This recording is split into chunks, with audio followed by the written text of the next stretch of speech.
brother and my sisters and all of us are to see so many close friends, relatives, neighbors, and old friends among. Very beautiful. The grandchildren and great-grandchildren, I guess, are going to remember Baba in a special way.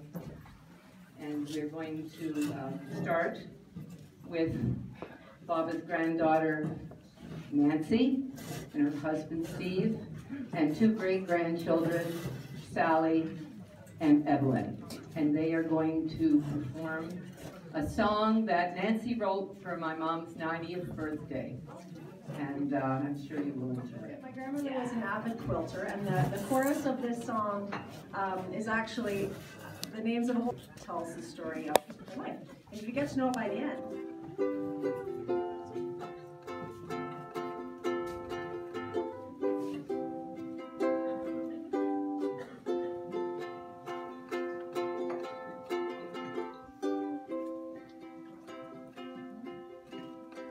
Wheat fields, cattails, bread's in the oven, water from the pump, hear the schoolhouse bell.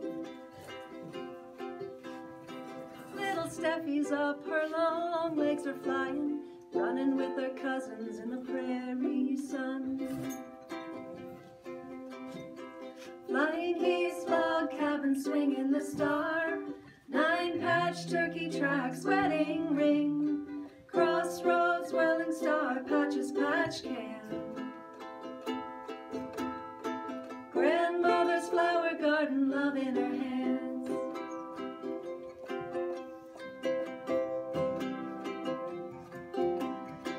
Curly top Jim in that lumber camp kitchen, be my belle, voulez-vous, voulez-vous. Farewell Manitoba, Ontario is waiting, 10 cents in their pocket and a suitcase full of home.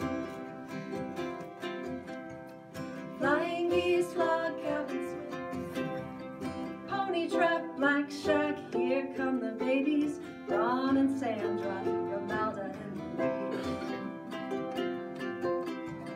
Build a little bunker, plant some red strawberries, running with their cousins in the hot summer sun. Flying geese, log cabin, swinging the star, 9-patch turkey tracks, wedding ring, crossroads, whirling star, Patch's patch can. Grandmother's flower garden, love in her hands.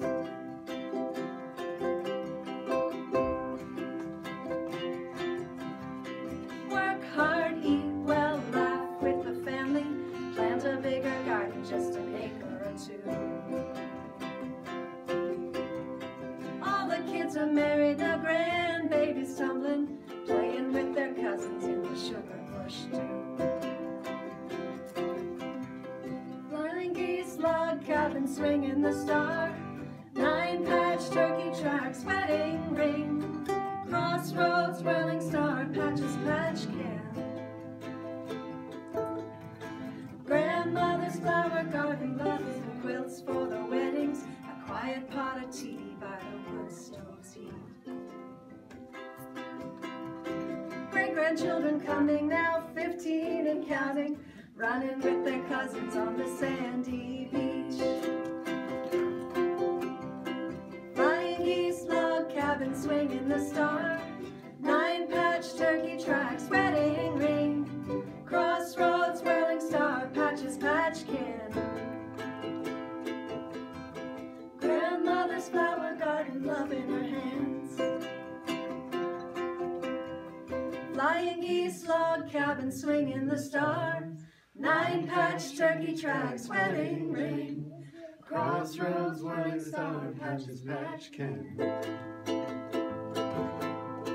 Grandmother's flower garden, Babka's flower garden, grandmother's flower garden, love in her hands. Children and grandchildren, very talented. And if I may take a moment, we have somebody here that was born in Sardo, Manitoba. the only one of Mom's family who's actually here and was raised with her. They were great friends. And Sophie.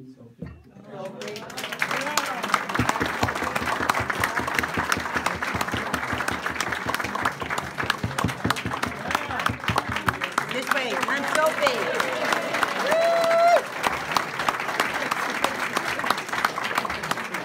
And it makes the hair rise on my arms when I saw her in church to think that the family came with her today, and it would mean so much to Mom.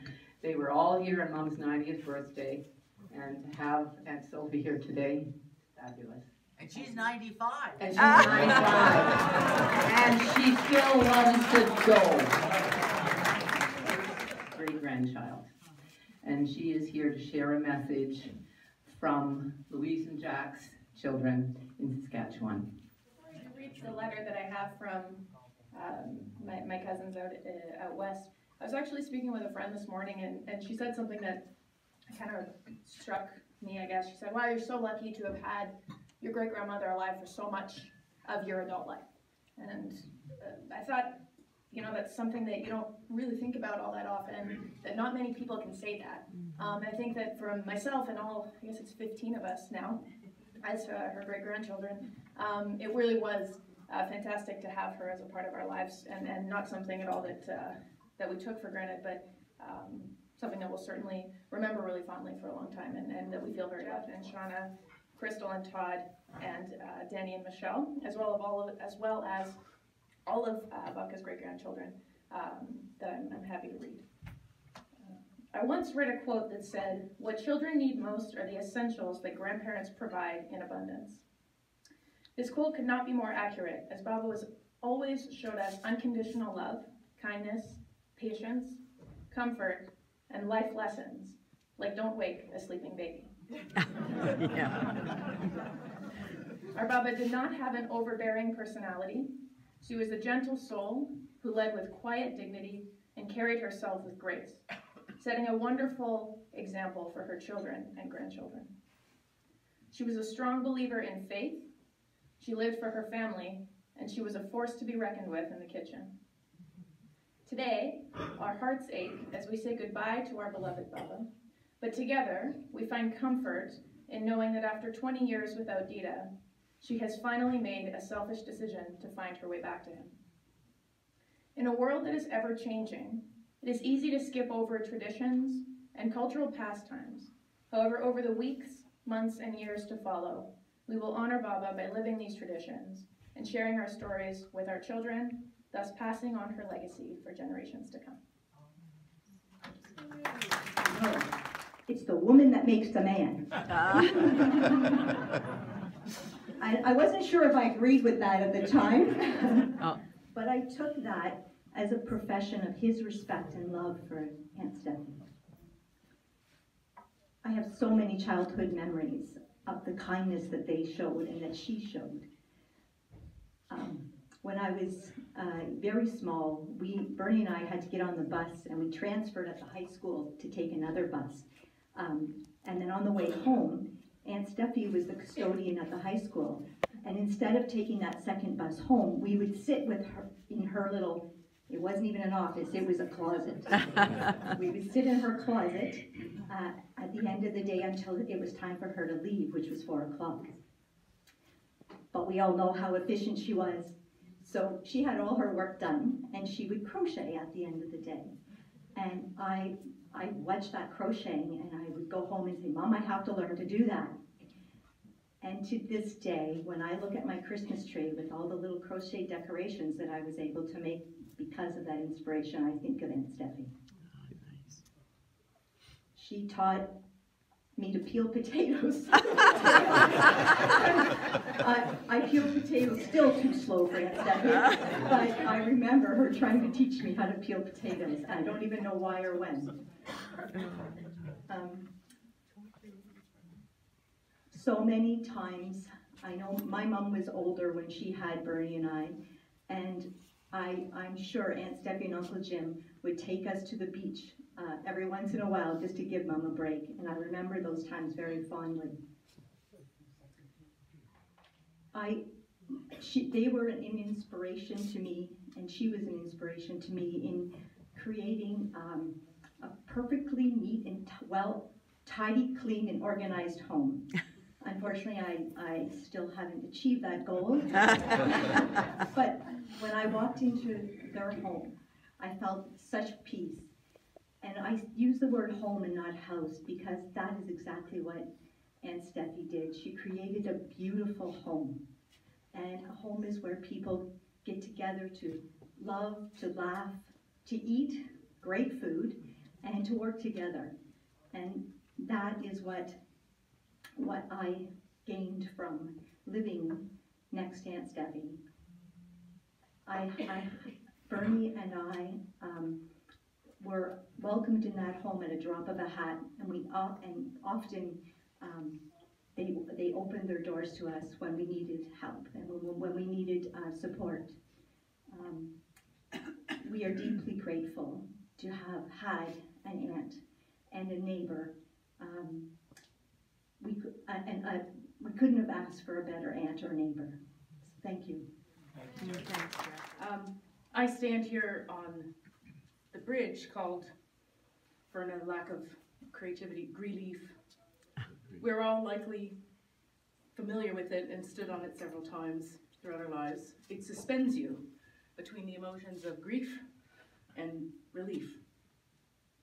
First, grief at one end, profound and deep as we mourn the physical loss of our Babka, our mother, our aunt, our sister, our great aunt, our matriarch. And relief at the other end, knowing her passing brings her back into wholeness again and frees her from her failing mind and aging body. In her final days when I went to see her on Friday, one of the things that struck me profoundly were her hands. I held her hands and thought to myself how tiny they had become. It was the first time Babka looked small to me and frail. After a lifetime of seeing her so formidable and poised and graceful and of strong and sturdy stock, she was, for the first time, for me, she had small and shaky hands that needed to be held. So I held her hands and I considered all that those hands had made and baked and held and taught us over her lifetime, and how the story of her life was in her hands. And it was in my hands as I held hers, and in all of our family's hands.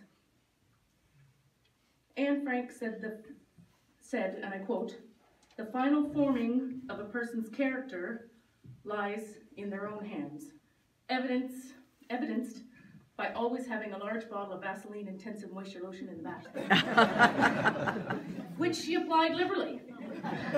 She was always caring for her hands because they had so much other great work to do.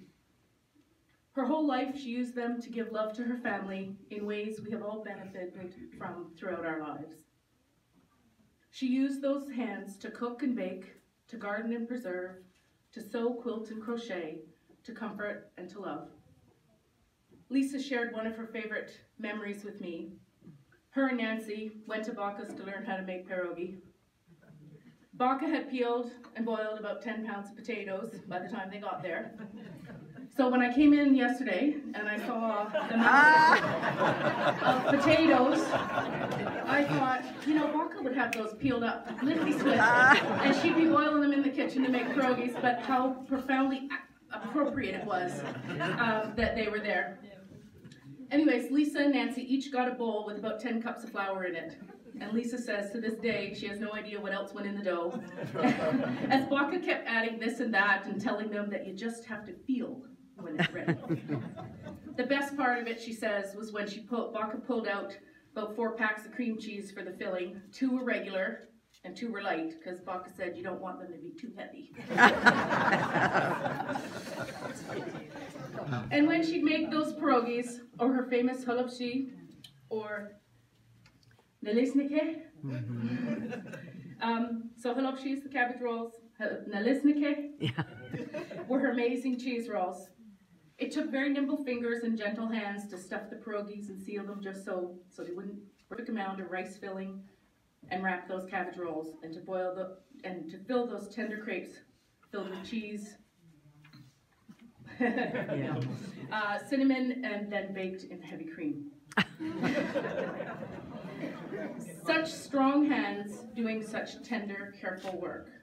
The secret for getting her delicacies just right, she'd tell you that all you needed to know was in your hands.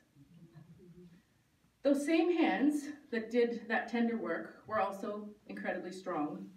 She needed strong hands for lifting huge roast pans out of the oven, filled with things like roast beef or turkey and her cabbage rolls, or for tossing those pots full of new potatoes lathered in cream and butter and dill after the first picking, or to carry the boiling pots of pierogies to strain them and then toss them in butter, onions, and bacon. Her strong hands, they made 3 Michelin star quality meals that would rival any chef out there. When she fed her family and friends, that's how she showed she loved you. Those hands also helped feed the needy through her work with the guest house, formerly Out of the Cold. And Babka made many special meals for those local homeless shelter, and she made meals with the same care and love as she made the family feast. And ironically, or perhaps perfectly, those potatoes are going to Out in the Cold this weekend and in their support bags. She also supported our own volunteer and philanthropic endeavors. Every year, some of you may know, that for almost the last 18 years, I coordinated depot for the Toronto Star Santa Claus Fund through our church, FCC Toronto. And Heather and I, 1,600 of 45,000 gift boxes to needy kids in the GTA. I tell you this because it's a lot of driving, and Babka knew that, and every year, no matter how old I got, Babka would faithfully thrust that crisp pink $50 bill into my hands to help pay for gas. Her generous hands and spirit helped kids across the GTA. Her hands always delivered kindness and generosity.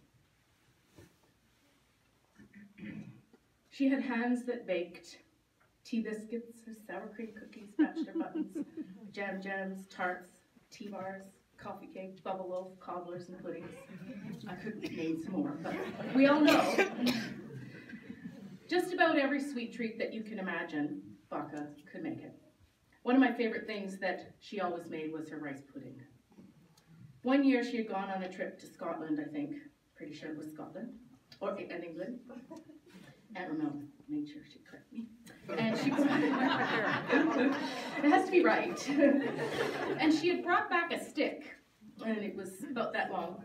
And Babka would stop and correct me right now, because it was not just any stick, it was a spurtle. A specially shaped stick for stirring things like rice pudding. And that day she made some, and with those great hands of hers, she showed me the right way to stir the rice pudding so that it would be a perfect creamy consistency. I've tried since to make the rice pudding, but it just has never been as good as the day her hands stirred that with the spurtle. If you dropped by for a visit, she might have sent you to the big chest freezer in the basement to get an assortment of goodies to serve for dessert or with coffee. Always, always, there was a chest freezer with a plethora of goodies for which to choose. Her hands rolled and stirred and measured every ounce of dough or batter or nougat with great love. Surrounding that big chest freezer in the cold room were row upon row of various sized mason jars filled with canned tomatoes, pickled beets, dill pickles, relishes, chili sauce, sauerkraut, pears, peaches, applesauce, jams, and jellies. Her hands picked the strawberries and raspberries in their berry patch, and they would gently rinse and wash the fruit to make jam and peel the peaches to preserve them. They would also get covered with the rich dark soil from the garden after picking carrots or potatoes and cucumbers and beans. Those hands picked a lot of beans. So much so that when she had her knee surgery replacement at about 85 years old, and it was in Toronto, right near my house, I would go visit her every day, and she would sleep in a morphine haze. And during one of the snoozes she was having, her hands were sort of active like this. And when she woke, she immediately tried to get out of bed. And I said, "Where are you going?" She says, "Well, all the beans have been picked and cleaned. I have to go put the roast in the oven, get dinner ready."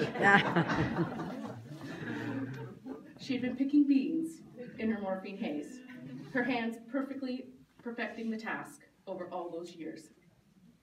She spent countless hours in the kitchen, and if you were outside enjoying yourself and you looked up, you'd see her in the kitchen window standing over the sink. Her hands were likely washing something or peeling something. Many times you'd see those strong hands push open that kitchen window, and then she'd holler out for Dita or one of the grandkids to go get some cucumbers or carrots and pick something or get something out of the root cellar. I can still hear her hollering, "Jim, we need some carrots." She had hands that sewed and quilted and crocheted. When she wasn't in the garden or in the kitchen, you'd find Babka putting her hands to much finer work of sewing, quilting, often creating heirloom masterpieces. We've all been the beneficiary, as her family, of Babka's creative and nimble hands. As kids, she often made us cute jumpers and matching outfits. As we grew up, she continued to make clothes for a lot of us, but I especially was gifted by her talents, as she often made me pants and shirts and prom dresses throughout my life. She made a lot of her own clothes and sewed many a hole in Dita socks. If you needed anything sewn, Babka was your gal. And she'd work those big hands so close to that sewing machine with deft precision. There was barely a time when Babka wasn't using her hands to create works of art. She'd often be cutting and sorting material for her latest quilt or working out a pattern on the bed and laying out the pieces to get the color combination just right. You could often find her sitting at her quilting frame, and those strong hands of hers would be stitching the tiniest, most intricate little stitches, which you can see on one of the quilts. That's my quilt that she made me. I always thought how amazing it was that these tough and sturdy hands could do such fine and intricate detailed work, especially when she crocheted things like the beautiful doilies and tablecloths. One might think her hands were too big for the dainty work of quilting and sewing and crocheting, because those hands were tasked with making each of her kids and the grandgirls a crochet keepsake of a tablecloth, and her kids, grandkids, and even her great-grandkids an heirloom quilt. Her niece Rose is finishing the quilts Babka began and couldn't finish. And she is using all the material that Babka and her loving hands had cut, sorted, and stored to create quilts for even the youngest great-grandchildren. Twins Lauren and Lucas and 3-year-old Cash will get a Babka quilt. When she'd sew clothes, her own clothes, she had a keen creative eye and a great sense of style. She knew how to edit her own outfit down to a classic style and was always so well put together. Simple in her finery, a simple wedding band, and a simple string of freshwater pearls is what she'd be apt to wear. The occasional cameo, simple but always, always elegant and practical. High heels, a nice wide high heel.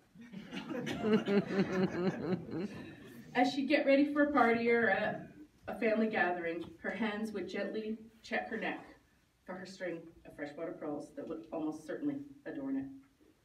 And her left hand, simple band of gold, her wedding ring, and on special occasions, her right might wear a ring that Dita had got her.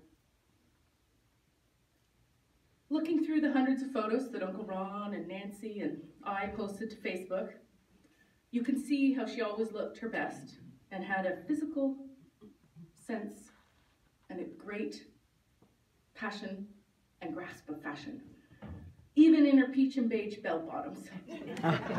Sitting on the settee, she looked regal and sharp and poised, and she told, or she could be in that perfect dress in her hands on her hips with her purse at her wrist in the bush, waiting to cook for the boys and with Aunt Marie. She had style and grace no matter the occasion or celebration. Her hands celebrated many special occasions and birthdays and anniversaries, and they would gently swirl a glass of wine or cradle a tumbler of scotch or snifter of brandy as she raised a glass to toast the many achievements and milestones in the lives of those she loved. In those same pictures posted to Facebook announcing Babka's passing, you also would notice in all of them, for the most part, save perhaps half a dozen or so, Babka always was smiling a bright, cheerful smile. Her smile was ever present. She was proud, but not proudful. She was confident and strong, yet so very humble and dignified. Sometimes she was a jokester, but she was always a good sport, going along with the joke or wearing babushkas at Nancy's Ukrainian-inspired feasts. Babushkas is the scarf. Babka was never judgmental. She accepted you for who you were and never asked you to change who you were. She was, as Pip Pottage from New Zealand wrote in, a wonderful lady with the kindest soul. Others called her a fine lady, a joy to have known, an elegant woman, a remarkable lady, and a real sweetie. Even when Babka's mind was failing her, and she perhaps could not conjure up your name, she'd reach for your hands and she'd hold them in hers and smile her bright smile. A smile that indicated she knew you belonged to her. Mm-hmm. And you were family. And family was what Babka lived for. So, as thanks for all the years she put her hands to such good and honorable things, and by doing so enriched all of our lives, all of us who visited her in her final days held her hands and told her that we loved her. With grief and relief, we send Mrs. Belanger, Stefanina, Stella, Stefka, Stephanie, Aunt Steph, Great Aunt Steffi, our Babka, back into the hands of those who loved her and have gone on before her. We send her back to Dita, especially, the love of her life, who she met when they worked in the logging camp up north when she was only 17. Dita can put out his hand and take hers once again and invite her to a dance, a waltz with him, and hold her close as they float across the dance floor at the great party they're having at her arrival.